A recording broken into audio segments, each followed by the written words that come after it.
Hey everyone, this week's video is going to be a little bit different.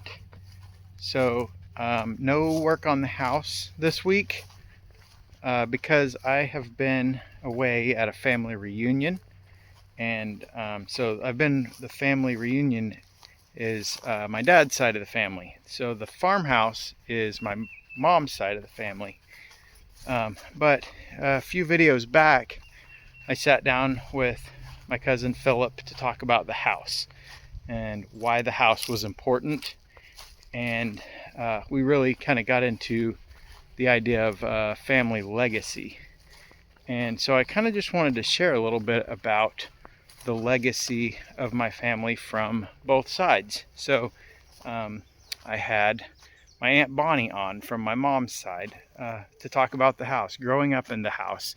And she shared a little bit about the heritage of being in the house, growing up, and she talked a little bit about the Christian heritage. And for those of you that have been following along that may not know, that is something that is very important to our family. And for me, it comes from both sides.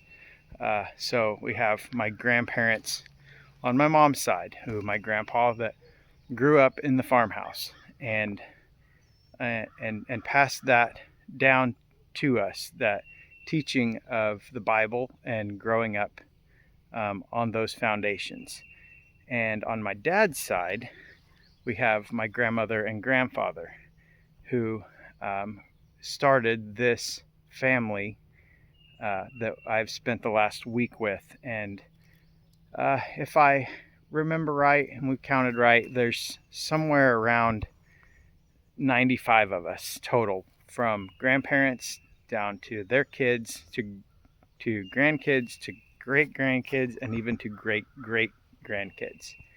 And it's just been a wonderful time this week spending with our family and just sharing the stories of the things that God has done in our lives.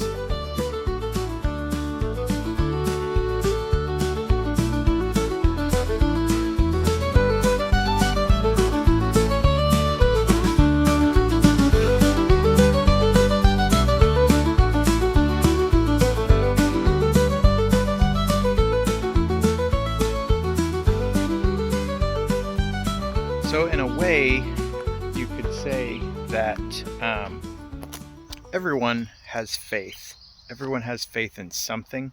But for us, our faith, what my grandmother and grandfather have passed down, is a faith in Jesus Christ. And I may lose some people here, but I hope not. I hope you'll watch and listen just to get to know me a little bit better as you follow along my channel, if you keep following after this. So my grandfather has been a pastor in a Baptist church for many Baptist churches over the last, I think, 55, 56 years, something like that. And because of that, he obviously raised his kids in accordance with the Bible and taught them the things of the Bible. And that is the legacy that he has left. That's the family that he has built.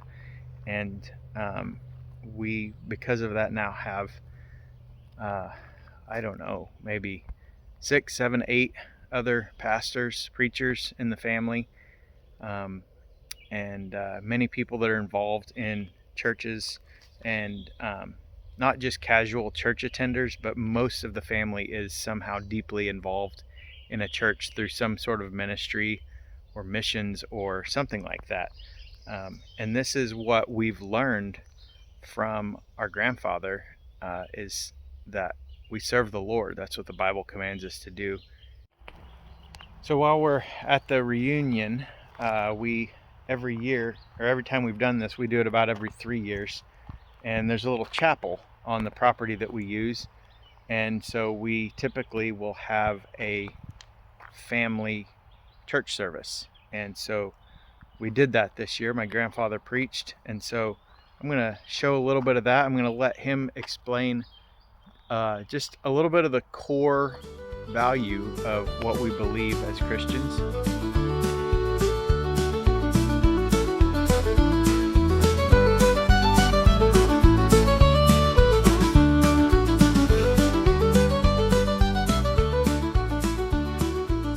The gift of God is eternal life through Jesus Christ our Lord. See, we may be sinners, but He gives the gift of God, which is eternal, everlasting. There's no end to eternal. So in this passage of Scripture, we'll notice that the Lord is pouring out His blessings on the people, wanting to give them salvation. And we also notice that it's free. There's no way you can buy this salvation.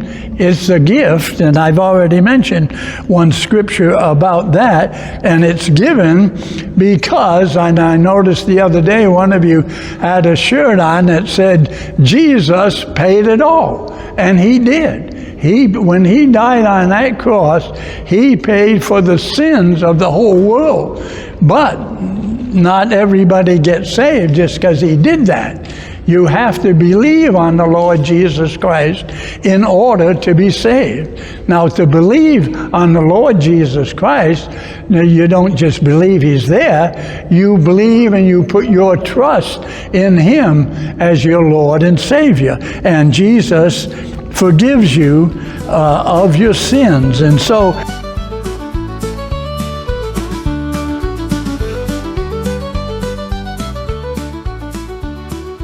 the core values of Christianity, it's a following of Jesus Christ, and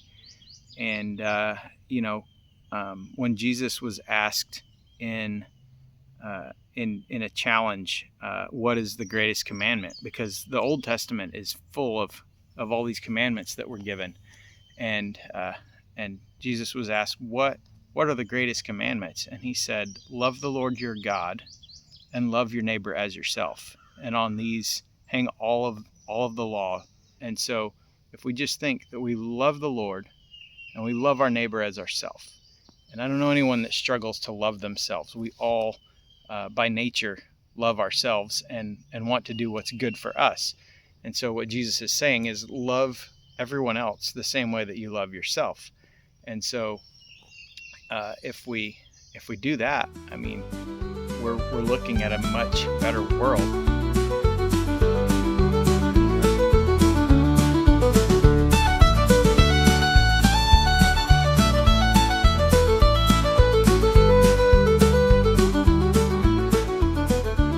God gave us the Bible that reveals to us who He is, but it also tells us how will people know unless they are preached to, and that faith comes by hearing, and hearing of the words of Christ. And so we believe that the words of Christ are the Bible, and that's His revelation to us, and so that's how we come to know Him. And so this is, to me, the most important thing in life. So I hope you'll continue watching the channel after this. I'll be back on the house next week.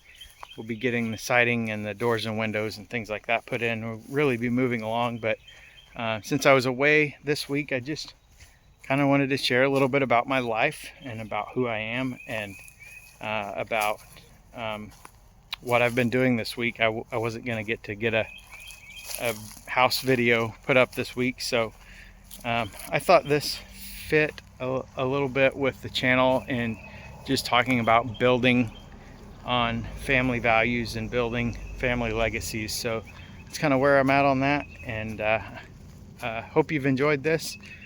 Feel free to comment if you're opposed to what I'm saying. I would just ask you to be respectful, keep it clean. I'm open to discussion, but just treat others as you would want to be treated. And we'll see you next week.